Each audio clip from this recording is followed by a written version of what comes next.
welcome to God's 5 Minutes with Pastor Ed Wilson. Reach him at gods5minutes@gmail.com. Now, here's Ed Wilson with God's 5 Minutes. Hello, friends.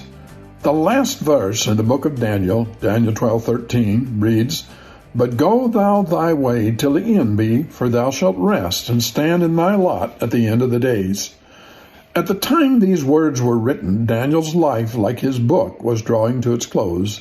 He had been a champion of the ancient way of his people, true to God's calling.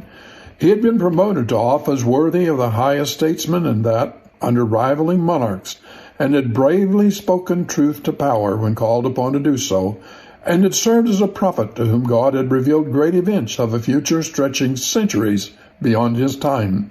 Now the time was approaching when his role on life's great stage was ending, and the final prophecy in his book is God's angel directly speaking to him. The words are beautiful and worth considering, for they reach to us all. "Go thou thy way," said the heavenly messenger. "Faithful Daniel, the contours of your life have long been established. They are your way.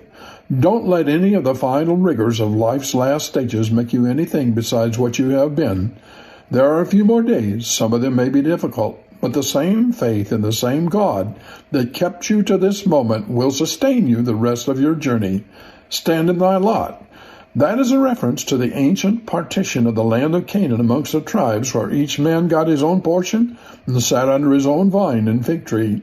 What determines our lot in the next world is the purpose to which God has called us in this, and how diligently we have labored to fulfill it. Put another way, in that other world, each of us shall have as much of God as he has made himself capable of possessing. The end of the days is a point far beyond the conclusion of Daniel's lifetime. Destiny is the end product of character as developed and practiced, or not, through a span of life. A soul will be where he has suited himself to be and have that which is laid up for himself. Time is really nothing but a lowly servant of eternity. Life here settles how much of God any of us can hold. When we stand in our lot at the end of the days, and our allotted portion, as it stretches around us, will be but the issue and the outcome of life here on earth. Because this is our case, every fugitive moment of our lives has tremendous importance. Time goes only one direction. The hours we spend in vain and unrighteous pursuits are subtracted from the opportunity to build useful traits in our lives and are gone forever. That is why the scriptures are filled with admonitions to redeem the time, because the days are evil. Remember thou thy Creator. The time is short. To Daniel the angel had said, "Thou shalt rest." Those 3 words, given when life's last moments, with a natural dread of the separation from the body and this world were just ahead, must have done much to take away any negative apprehensions about the next step. How blessed for any of us to approach the crossing with a strong, comforting reassurance in our souls, for the angel message carried more than words. It carried powerful emotions.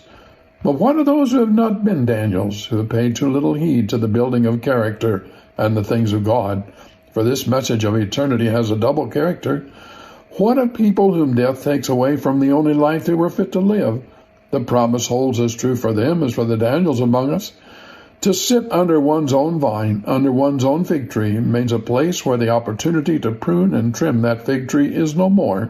Eternity is a realm in which time as we know it has ceased to exist, and with it forever the opportunity to change, for all change as we know it takes place in time. The terrible words spoken of one sinner shall at some point be true for any, for all. Judas by transgression fall, that he might go to his own place. Just like Daniel, he too stands in his lot. May God have mercy on us and give us grace and wisdom to escape Judas's fate, to have a lot baptized in the blood of God's Son, fit to stand alongside faithful Daniel. Have you talked to God today? You have been listening to God's 5 Minutes with Pastor Ed Wilson. Reach him by email at godsfiveminutes@gmail.com. Tune in next time to hear more encouraging thoughts from God's Word on God's 5 Minutes with Pastor Ed Wilson.